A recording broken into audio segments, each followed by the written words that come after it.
investing in property makes sense. Investing in the right property takes knowledge. Welcome to the Rewarding Property Decisions podcast. I'm Jared McCabe, Director of Wakelin Property Advisory. Join me for expert insights into the fundamentals, trends and opportunities to help you create long-term wealth through smart property decisions. Hi everyone, and welcome to episode 55 of the Rewarding Property Decisions podcast. So we're fortunate again today to be moving into our second part of our sub-series Reminiscing with Richard. And as you'd expect, I'm joined by Richard Wakelin. Welcome, Richard. Thank you, Jared. It's good to be back. Great to have you again. So for those of you who haven't, you should go back and listen to the first episode of the Reminiscing with Richard series. But we spoke previously and it was very popular. We had a lot of listens, which was great. And we spoke originally about why you started Wakelin Property Advisory and some of the thoughts and reasons around that. But today we thought we'd investigate a little bit further around thoughts that people should have or research that they should do when looking to buy their first investment property. Exactly. And last time we spoke about the reasons for investing, and I think, Jared, it's probably worth recapping what those reasons were. Number one, capital growth. Number two, income. Number three, the one I really like, adding value. Number four, personal control. And as we said last time, tax advantages right at the bottom of the list, because that's not the reason why you invest in good quality residential. Added bonus, and that's it. It's an added bonus. It's just purely icing on the cake. Very good. All right. So I think I know when we spoke prior to today about this, you've got a few headlines, the sort of why, when, where, and what that you wanted to cover off on. So let's look at the why. Why your first investment property is important, and what you need to consider when looking to purchase. Yeah, one thing I did want to perhaps explain very, very carefully before we go into why, when, where and what, and that's the relationship between capital growth and rental yield. And perhaps if I can explain it like this, because it's often mistaken or misinterpreted as to how you put the components of yield and capital growth together. Yeah. So the best way to describe it is an investment property will either have a high income yield or strong capital growth, but not both. This occurs because those in the market for high quality capital growth properties are willing to accept a lower income return on these properties in order to own a quality asset. So they tend to work at cross purposes, don't they? Yeah, absolutely. And as I said, it could be confusing. So if you think about it, it's actually true across investment asset classes. So the better the asset, the lower the risk, and the lower the income return one needs to be willing to hold it. Now, conversely, a property with a high rental yield will have a low value and low growth prospects because, at the end of the day, demand for it's poor. So this is the important point. To put it simply, high percentage rental yields are a red flag that the property you're considering is a poor, low-growth investment. But, some people may be tempted to think, as indeed many investors are, that you can live with that trade-off and so opt for the high-yield property, that you'll accept lower capital growth in return for a high-income yield that delivers plenty of cash. Unfortunately, this is a big mistake. Yeah. That's because despite its low rental yield, the capital growth property will eventually deliver a higher cash flow than its high yield counterpart. So what I'd like to do, if you can just bear with me, what I'd like to do is to illustrate this vital principle of property investment by comparing two hypothetical properties, and I stress that they're hypothetical. So let's say property A has attributes that deliver modest capital growth, and the property's market value increases by, let's say, around 5% per annum. But as per our property investment principles, because it's a property with a weak capital growth, it has a high yield. And let's say, for example, in this instance, that yield is 10%. Property B has all the attributes of a capital growth driven property, high capital growth at, let's say, 10% and a low income yield of 5%. Now, notice that if you add the average annual rental return to the average annual rate of capital growth, you'll get a total return of 15%. However, and this is the important point, just because these figures add up to approximately 15%, it most certainly does not mean you will benefit if you have just any old combination of rental yield and capital growth.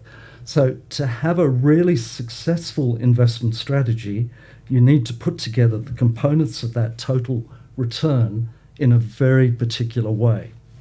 Now, to further make this point, sub-investment grade properties with their lower growth in capital values have lower growth in rental income dollars over time than first-rate properties, despite having a high percentage rental yield. So as the market value of a property goes up over time, so too does the rent in dollars. So it's absolutely typical, as we see of high-quality investment-grade property, to exhibit a lower percentage yield than other properties, but a strong dollar growth. Okay. So having said all that, and that's kind of like a framework to work on, we can now talk about the where, what, when, why, and how. And the where part, let's just say that the where part is the geography of capital growth. And by that, the most important element in that is that four-letter word, land. Okay. And it's the land component when we're buying investment property that is so critical. And it's all about buying property that is in finite supply, and the demand is there. Okay.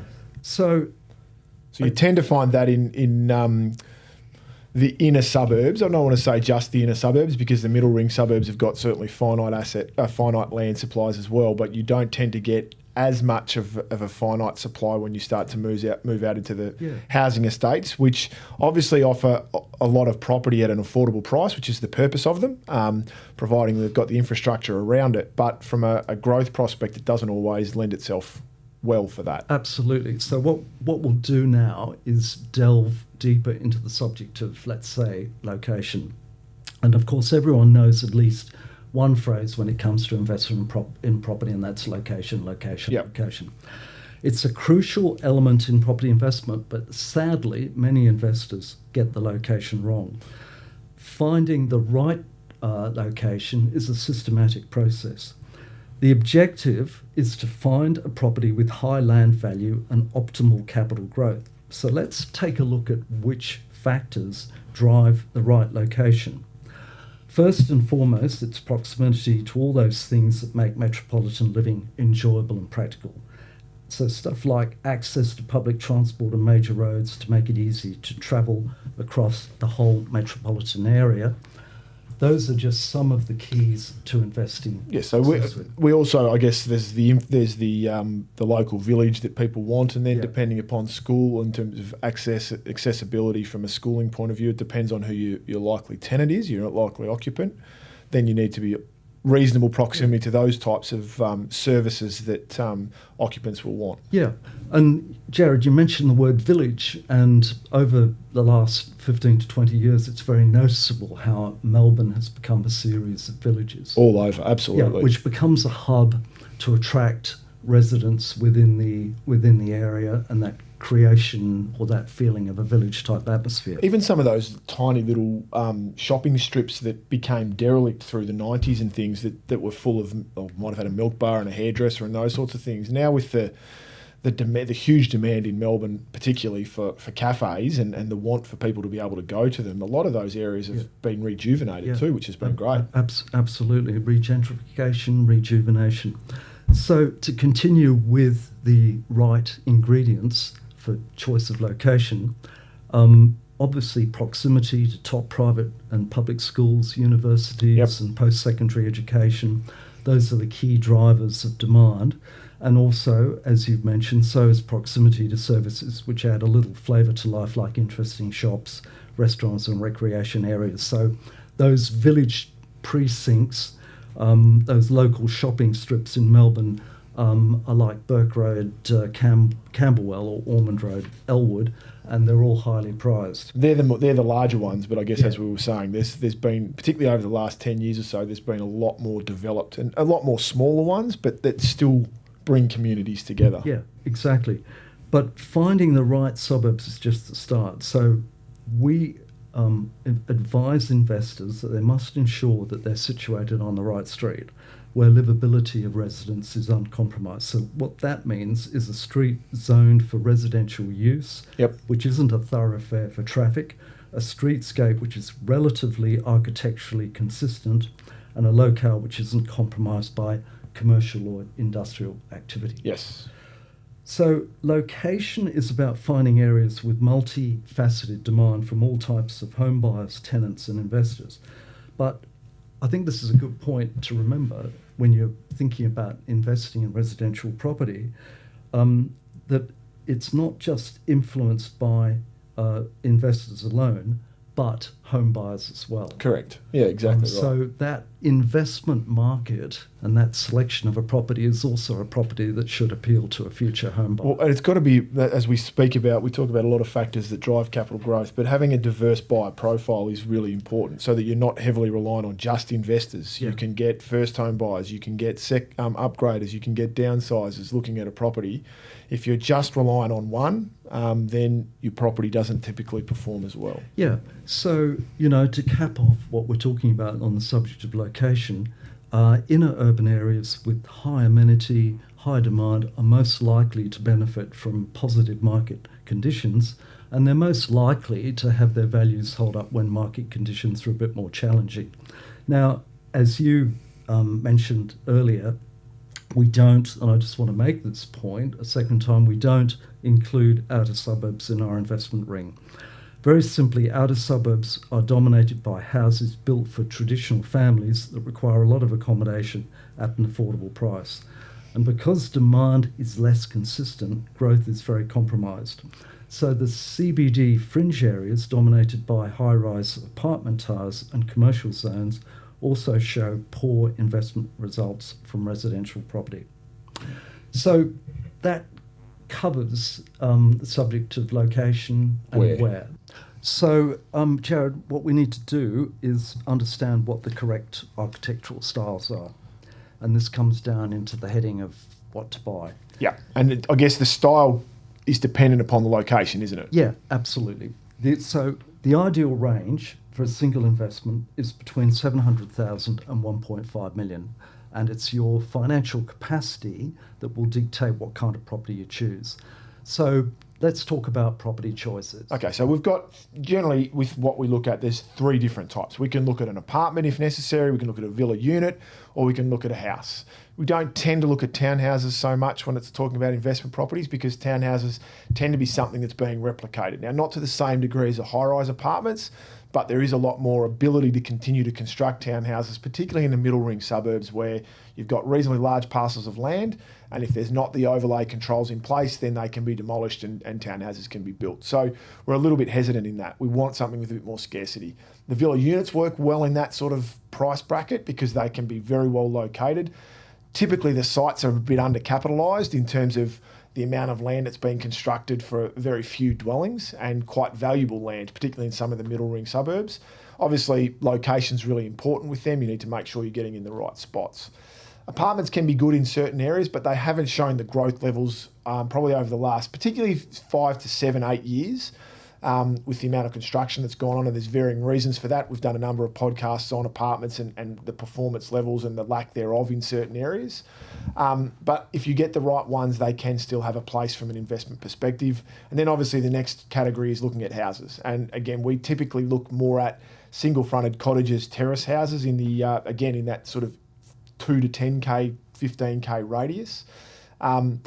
Again, because they have that land component that you spoke about, they have the scarcity value that you spoke about, and they also have the multifaceted demand, which is really important from an investment property perspective so that you're not heavily reliant on one buyer profile. So we can get first home buyers, we can get upsizers, we can get downsizers, and we can get investors, and they typically, tenants have a strong interest in that type of property as well. Sure. And I think the important thing with buying apartments is there is a notional land value component in that value. And we are starting to see in some of the really high land value areas around Melbourne at this point in time, say your Toorak's and South Yarras and even parts of Hawthorn, where the underlying land value is getting to a point where it's starting to exceed the value of the apartments as a whole. So if you've got a block of 4 apartments, they might be worth $1 million each. And you look at that and say, well, if we brought those together, are we going to get $4 million? Well, in some instances, and it's becoming more and more common, you'll actually get more than $4 million when the land is starting to take over the value. So, and we're not saying that's going to happen across the board. And obviously with the larger apartment building, you've got more occupants and more owners to take into account, and different people have differing opinions or things that they want to do with their property. But that's certainly starting to happen where that land component is taking over the sum of the parts. Yep. So obviously. So that talks about our what in terms of what we're looking for, and these are the factors that you really need to take into account when looking at buying your first investment property. Absolutely. And talking about buying your first investment property, and we'll talk about it in the next podcast. Yep. The key to buying your first investment property is to buy as early in your lifetime as you possibly can. Right. Because building equity through capital growth provides a springboard that will enable you to go and buy future property. So I'm guessing we'll hear the age-old saying that I've heard you say many times, it's time in the market, not timing the market. Correct. In our next podcast. Correct. Very good. Correct. So that'll lead into the next one that Richard and I will be doing, and this is becoming a bit of a series around investment property purchasing and journeys. So we'll look forward to having you back again, Richard, in the near future. Thanks, Jav. Thanks, everyone. As always, this was episode 55 of the Rewarding Property Decisions podcast. As always, feel free to share it far and wide with friends, family, colleagues. And if you'd like further information on how to make rewarding property decisions, please visit our website, wakelin.com.au, and we wish you all the best with your property decisions.